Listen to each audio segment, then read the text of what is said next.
Okay, how's everybody doing this evening? December 16th, 2024, Carlsbad, California.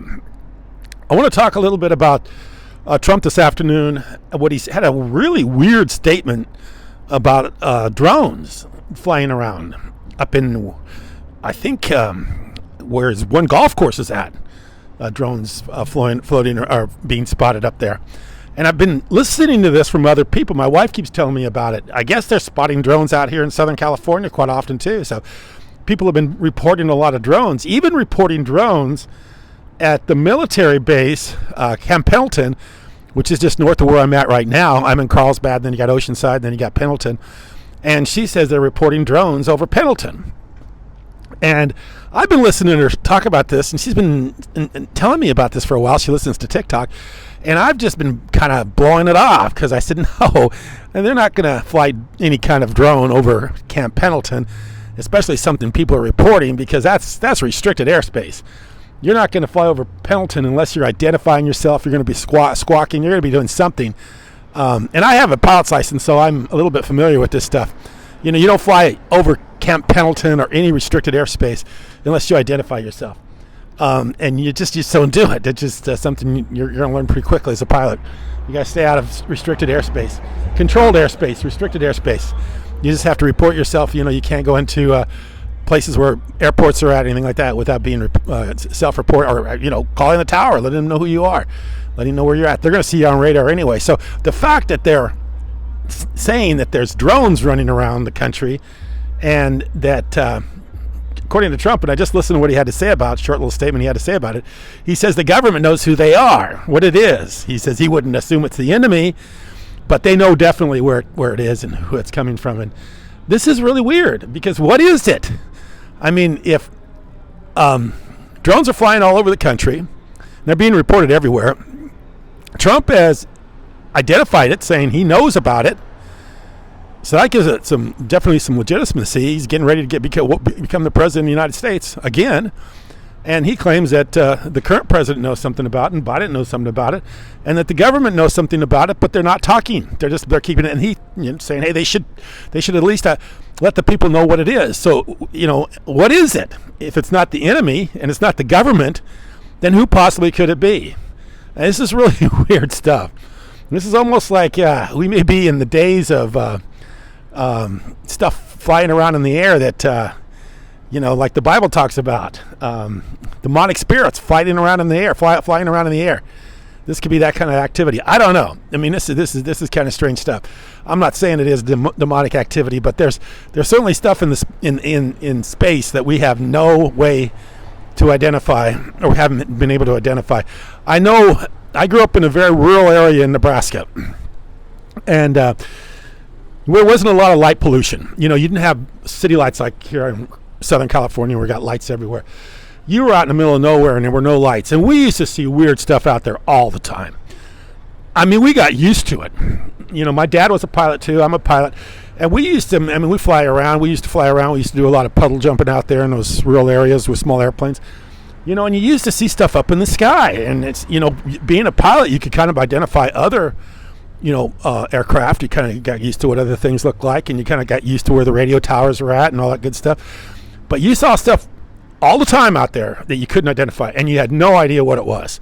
And like I say, it got to the point where you just get kind of used to it. Sometimes I'd be out in the middle of nowhere, working on a piece of ground or working on a piece of property, and I'd see some strange light in the sky, and it would be doing some strange movements with some strange lighting, and you would go, what the hell was that?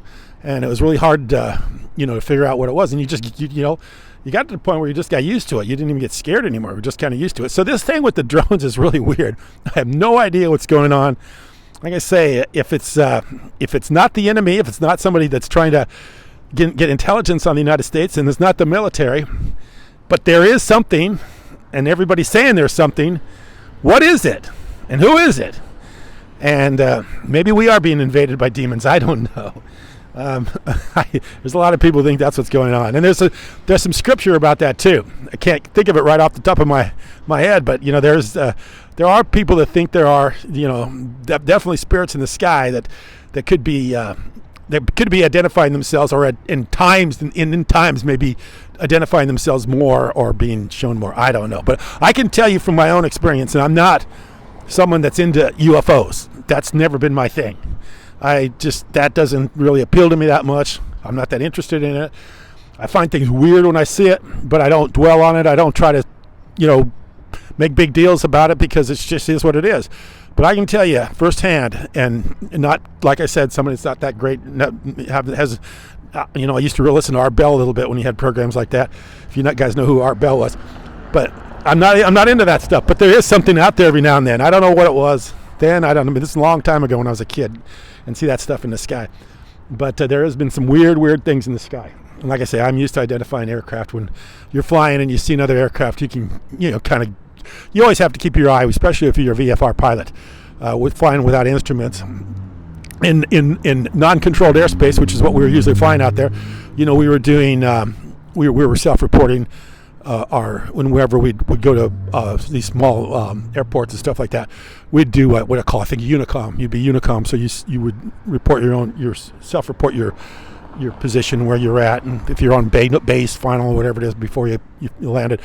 So we didn't have tower. We just had Unicom. But yeah, there was always weird stuff in the sky. I used to see it all the time. And be out in the middle of nowhere and you'd see something strange in the sky. Well, it sounds like that stuff is still up there, and it's getting to be more common that people are seeing this kind of stuff. So I have no idea what's going up in the sky, but definitely something's going on, because Trump has talked about it today.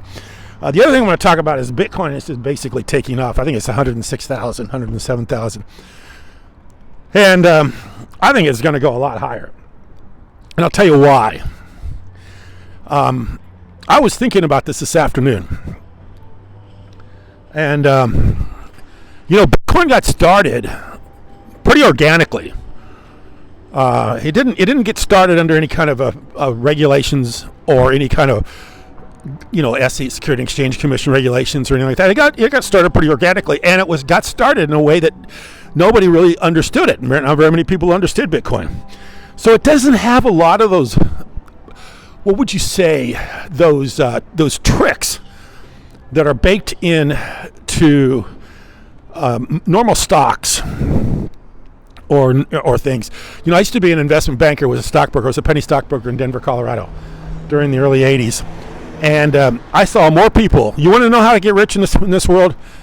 Go public with a company. And back then, we'd take companies public for a few $1 million.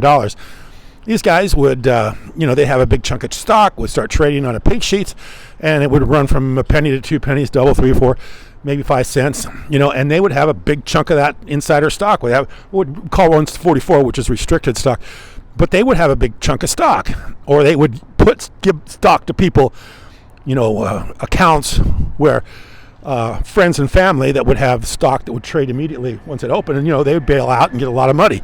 It wasn't, in the penny stock business, it wasn't really. If you ever want to watch about how the penny stock market worked, watch that movie Wolves of Wall Street. So there were a lot of games people played where they would get stock in the hands of friends and family, and then as soon as it becomes open for trading, they would get people to, maybe as soon as it doubled or tripled, they'd get the people would sell out, or the insiders, the people that would put up the money to so you could do all the filings and pay all the filings up front. They would get stock that could trade right away, and of course that for the fact of funding the deal, and of course they bail out on the first couple of days, and then the legitimate investors that were coming in to try, thinking that it was a real deal, they would usually lose money right away, because the insiders were getting out right away because there was a pretty quick appreciation. All those games that used to be played with the stock market, they can't play it with Bitcoin, and because Bitcoin has a cap of 21 million tokens. And all the things people do, like Zuckerberg, when he started Facebook, he was able to dilute the shares of Facebook, so he had a couple other people involved with him, and he just basically eliminated their position by just creating more shares. And by creating more shares, their position got smaller and smaller and smaller. So he just, I think there was a movie made about that. So all these things that people do with stocks, that gives them an advantage or an upper hand. None of those apply to Bitcoin. All the insider stuff and, the stock that's been tucked away in somebody's friends or family account, the 144 restricted stock that gets, if you hold it for a couple of years, you get to start trading it. All those things, all those games don't get to be played with Bitcoin because it was never part of that protocol. So it's a hard cap, 21 million. The other thing with stocks, you can have multiple offerings. So you can go out and do another offering, have another round of stock offering, and that just dilutes the stock even more. And even with the smart contract tokens, they can always create more tokens. You can see that they did that with EOS. They're always trying to create more tokens. Well, that just anybody that got the first billion tokens when they initially started, when the token went live. Now they've the ENF and all these other people, they're just creating more tokens. It just dilutes all the tokens you have, and you can do that with a smart contract, but you can't do that with Bitcoin. Bitcoin is hard capped 21 million. So this is a mathematical problem or formula where it's mathematically got to go up because you got a limited amount of tokens, and the more people bid those tokens up, the more expensive it's going to be. And some of it's in the hands of people that have a lot of tokens that, some of them don't, a lot of people, some of the people that have a lot of tokens that, they're holding, for one thing, and the other thing, they got in there organically, so they didn't get in there with somebody just all of a sudden give you a whole bunch of tokens and you're holding them for somebody that was an insider. Everybody got in there in a fair way, the way that they had to either earn it or mine them or do something. So this is a very unique problem. Not a unique problem, it's a very unique situation that Bitcoin is just going to keep running higher and higher and higher, and there's no way to stop it. And when you got people with lots of money, like Michael Saylor, who just is a Bitcoin believer no matter what happens, he keeps buying and buying and buying no matter what the price is, and he keeps making more and more money. He's just going to make that price go higher and higher and higher, and there's nothing you can do to stop it. It's just going to keep going higher, and there's nothing to do. There's no bag of tricks that's going to come out from the shadows that's going to stop Bitcoin, unless Satoshi all of a sudden comes back to the world and cashes in his million tokens. But that's unlikely to happen. And, outside of that, and you got a lot of tokens that are missing too. People lost them over the years. For a long time, Bitcoin wasn't very valuable. When it was just worth a few bucks or a few $100 a token, people would leave them on the computer, lose their computer, and, all that stuff. And a lot of them just went away. So Bitcoin can, virtually just keep going and going and going. There's nothing there, and there's nothing to stop it. It can keep getting, and there's no, the usual tricks that usually keep stocks from going too high or too low aren't in play here with Bitcoin. You don't have those kind of situations. Plus, you don't have Bitcoin attached to some sort of, some sort of company. Like I talked last night about General Electric. They have a business going on that, even though the business isn't directly related to the stock price trades independently of the business does relate to the stock price. So if the business is doing bad, then the stock prices do bad. If the business does better, stock price does better. Not one for one, or not dollar for dollar, because there's always the market that determines the price of a stock. But that's not the case with Bitcoin. There's no business there. There's nothing there to judge if Bitcoin should be going up or down. The only thing that's going to judge Bitcoin going up and down is the amount of people that keep buying it at these prices. And the higher it goes, you're going to see fear of missing out, especially for people with a lot of money. And they're just going to keep bidding this thing higher and higher and higher and higher and higher. And there's really nothing there out there to stop it. It could go to 1 million, 2 million, 5 million, 10 million, 50 million a token, and there's nothing there to stop it. And I think that's probably the direction we're headed. I'm really a little bit fearful, scared, not really scared, but a little bit concerned that what people may start doing is they just may start buying Bitcoin instead of doing anything else. So someone wrote that in one of my comments one time. They said, why don't people go to work? Why don't people work anymore? Everybody just wants to buy Bitcoin and be on fans only, OnlyFans. Everybody wants to do OnlyFans and buy Bitcoin. That's the only way people want to make money anymore. And he had a little bit of a point. It may be to the point where everybody just said, hey, I'm going to buy Bitcoin, and if I can get enough money into Bitcoin and just live off the appreciation of my Bitcoin, I don't need to work anymore. And by the way, I might do better doing that than working, especially with the way inflation's going and the way the job market is. I may just be better off just buying Bitcoin, watching the appreciation, and doing nothing. And so, I thought that was an interesting comment because, the guy was kind of frustrated. He's going, I'm working for my money. I'm going out and putting my blood, sweat, and tears every day into what I do to try to make a dollar. And these people doing OnlyFans and Bitcoin aren't doing anything. They're just sitting there and letting their watch money come in. So yeah, that could be a concern for a lot of people. We may become OnlyFans Bitcoin world, where people just buy Bitcoin and do OnlyFans, and that's the only thing anybody does. So yeah, that's kind of the interesting thing that's going on here. It's interesting to think of, because I don't think anybody really knows what's going to happen with Bitcoin. And when it starts doing what it's done here in the last few weeks, and that will take a downturn. There's no doubt about it. But once you got like a Michael Saylor position, or some of the guys that the Winklevoss twins, or those guys, you get positions like that.